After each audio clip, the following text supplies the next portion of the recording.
Ka-Fit and Cafe. Tanungin natin ang asawa ko about sa kanyang abiding word ngayong linggong ito. Labi, anong abiding word mo ngayon? Abiding word is coming from John 16:33. I have told you all this so that you may have peace in me. In this world, there are many trials and sorrows, but take heart, I have overcome the world.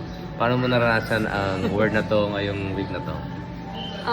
This word is giving me an assurance na I am fighting or standing in the position of victory, na ano man ang pagdadaanan ko, Jesus has won the victory for me, and it's not about my works, it's about Jesus' works for my life. Yeah. Amen. And if there's one thing na gusto mong ipanalangin sa Pilipinas, ano yun? Kaligtasan, salvation for all the Filipinos. Bakit naman? Salvation, ibig sabihin nito yung pagkakaroon ng relationship kay Jesus as Lord and Savior.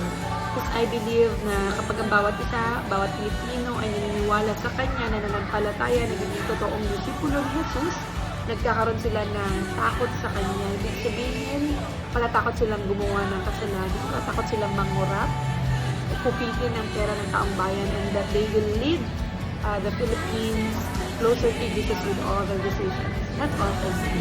Thank you, Labi.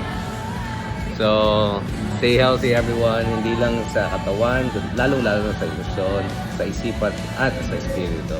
Kasi kung okay ka inside, lalabas at lalabas sa mga magandang bagay sa buhay mo. God bless everyone.